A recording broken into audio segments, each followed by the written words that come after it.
Hey guys, this is a review of my Mp5 A4 by Jingong, otherwise known as JG. This is the A4 version. It cost me about 120 quid off of Action Hobbies, and it shoots about 365 FPS. I've had it for a good while now. It doesn't come with a bipod. I'm just saying this before I get into the review. That is just my own bipod that's on it, but yeah, it's a great gun for the price, great weapon, even if you're just starting airsoft, or even pros can still use this. It's a brilliant gun. It's a clone, but it's a very good clone, and it's quite highly rated. So we'll start off with the gun. So from the front here, I'll take the bipod off. Okay, there we go. Okay, so from the front here, you've got a removable flash hider that you simply just move with this little pin here. Just flips up and down, that little pin there. So if you just remove that off to reveal the barrel, you've got a thread here for a suppressor. If it's clipped, the suppressor won't actually silence it because the noise comes from the gearbox. So you've got a front iron sights which are made of metal, the front barrel here, and the thread clock is made of metal. Then move to the handguard. This is the Mp5 A4 version, which means the battery goes in the stock. It houses a much bigger battery. The battery is 8.4 volts, 1800 milliamp. I've got it right here. It's quite a good battery. The A4 version, in my opinion, is better because it holds a bigger battery, and it's not an iCAD battery. It holds a bigger battery. It's a lot more balanced, and it just feels better on the shoulder. I like the full stock. So anyway, the gun is mostly constructed of very, very strong ABS plastic. Quite a few metal parts. Metal. Charging handle's metal. It's a fake charging handle. You can do the classic Mp5. And yeah, so the hand grip for the Mp5J, the battery would go in here, but it's not. So you pull this little pin out. Simple. Just slide the hand grip off to reveal the brass barrel, if you can see it in there, and the hop-up unit.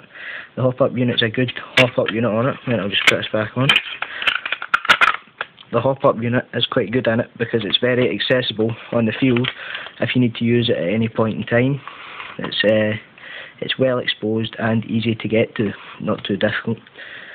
Then we move on to the body gun. This is completely ABS plastic, but as I said, it's very strong ABS plastic. And we've got your sling hook here. Oh, you've also got another sling hook here. It's a 3-point sling you can hook up to this. All the sling points are metal.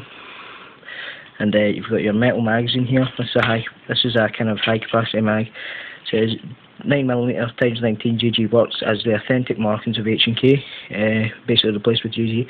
I think it would have been cooler if it said 6mm in my opinion. I think that would have made it so much better. But yeah, good mag. BBs go in here. You just put them in. Only use 0.2 BBs with this gun. It's a minimum.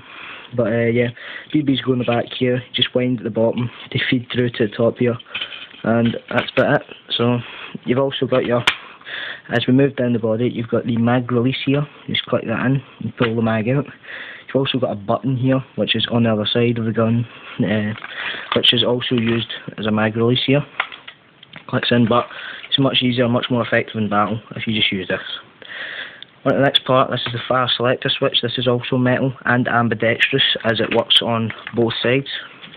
So you've got your safety position, your single and full automatic positions here, and the rate of fire on this gun's brilliant, but I like to personally shoot it in single shot. There will be a shooting test and another video. I'll put the link in the description.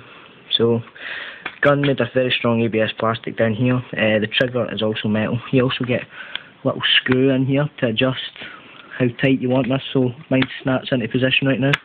You can adjust that so it kind of is smoother or more of a click.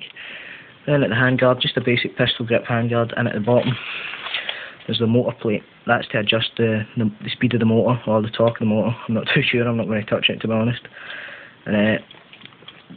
And then we've got the sights up the top here. This is a kind of drum sight.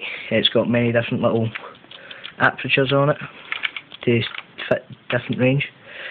So basically you line up these circles with the sight at the front like that, and pull the trigger. And then we go on to the stock where the battery is housed. This stock is not flimsy at all. If you look, there's no wobble in that at all. It's really, really strong. It's strongly held on, so that's another thing. It's held on by a pin here, quite a thick pin.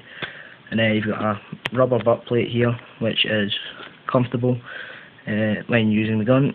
And you just simply click down, slide it off, which will expose the large type connector to connect with the battery.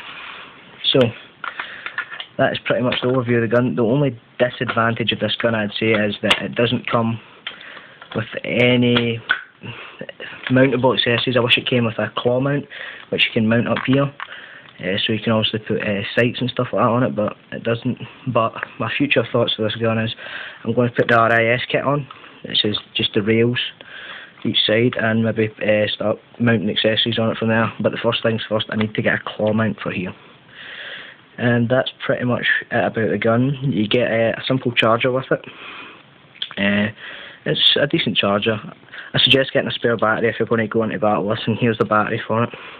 JG Works 1800 mAh 8.4 volt battery. And then you get the manual for the Mp5 A4. That's wrong. Some of it applies to the gun, but a lot of it doesn't. It's kind of chingless, but JG are well known for that. But it kind of gets the job done. I bought an additional bipod for this. It's just a cheap bipod, but it works. And so that's my JG Mp5 A4. Comment, rate, subscribe if you want. Leave a video response. And happy hunting. Right, catch you guys later. Bye.